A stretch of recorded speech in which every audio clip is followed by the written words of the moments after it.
Whether you have just started a small handmade business or you have had one for a while, you know it is not easy. I am going to go over a few advantages you may have overlooked while I also make some laser enhanced Halloween decorations from the Dollar Tree. Which reminds me, I am not dressed for this. That's more like it. Obviously, I like Halloween maybe a little bit too much, but anyway, let's dive right into that first thing you might not be taking enough advantage of. And at the same time, I'm going to show you what I plan to do with this sticker book. So let's just dive right into it. You are as unique as your products, which, it sounds so stupid, but it's actually true. Why did you start this craft? What is your inspiration? We all have a story of how we came to be here and doing this, and you can attract people with it. This is a big advantage over huge brands out there. Sure, their new fall collection of t-shirts is cool, but they don't mean anything to anybody. You can make an impact on someone, whether it's online or in person. I absolutely love seeing my people at craft shows. I might not remember exactly what they've gotten in the past, but I sure recognize it when they're wearing one of my pieces. It increases the chance of them buying again because they obviously just plain like you, and it makes conversation a lot easier for us super awkward people. Think about this. It's why those big box stores try so hard to have good sales floor people. However, for minimum wage, what do they expect? So if you have a design that was inspired by a past vacation, or your business was all thanks to your grandma, you better be telling people about it. But what should you do if you don't have a story like that? Well, what's your motivation? Is it to quit your awful job? That is so relatable and worth sharing. It's actually how I got my start. Is it to subsidize your retirement? That's freaking awesome. Is it because you just like the craft so much it's like your hands are possessed and you can't stop even though you've tried? Fantastic. The point is, people just really like human connection, even if it's on social media or through your online store. Commercial stores wish they could do what you do. Enough about how unique you are. Let's talk about your products and why the big commercial entities that be are just not our competition. Why, you ask? You can make limited runs to see if a product is a hit. You can customize things to people's needs or measurements or color schemes. Walmart might think they can make a family heirloom because they can print your crappy vacation pictures on a scratchy blanket, but it's garbage. Nobody is fighting over that in the divorce.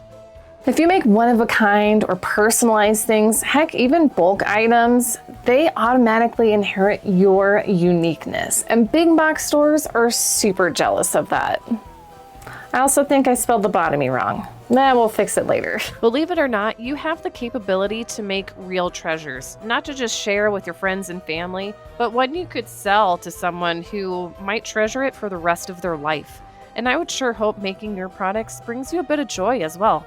If it doesn't, well, that's a topic for another video. These fun little crafts I'm making from the Dollar Tree brings me a little bit of joy, especially when I get to cover up misspellings with fake blood. It's like English class all over again. Oh, did you know I was sneaky making my third point this whole time in the background? Well, here it is. You are the one to make things happen. Initially, I was going to call this section, "You Are a Time Lord," but I didn't know if everyone would get the Doctor Who reference. So if any Doctor Who fans out there, be sure you like this video. Well, besides the fact I'm a dork, you are the big boss, the head cheese, the chief financial officer, head of marketing. There's a lot of hats to wear and it sucks. However, this is also your greatest advantage. Let's say you make things with a laser like me. Netflix just came out with some huge show, let's call it Peculiar Objects. There's a main character on there and they're always pulling out a wallet that says in case of emergencies, and you know you could make something just like it. You could potentially have that made, take listing in social media pictures, have it posted on your Etsy and website all within a few days. Or you could do this for any other trend. As handmade people, we can find a trend and capitalize on it 10,000 times faster than any corporation. Remember Barbenheimer? If I would have thought to make some pink bomb earrings, I could have gotten a bit of a summer's bump in sales. Lesson learned. Anyway, big box stores have to think about what they're going to sell at least a year in advance, maybe even earlier. Then everything needs to get approved and designed and sent out to wherever they mass produce things. It's a huge hassle for them. Your design can get developed and approved in your head in like 5 seconds, and that is amazing. This advantage goes for way more than just trends. For example, my jewelry business, I just released my new Halloween designs, and I'm still right now working on my fall designs. It's no big deal. I know I still have time. I don't need to think about this year's holiday season 2 freaking years ago.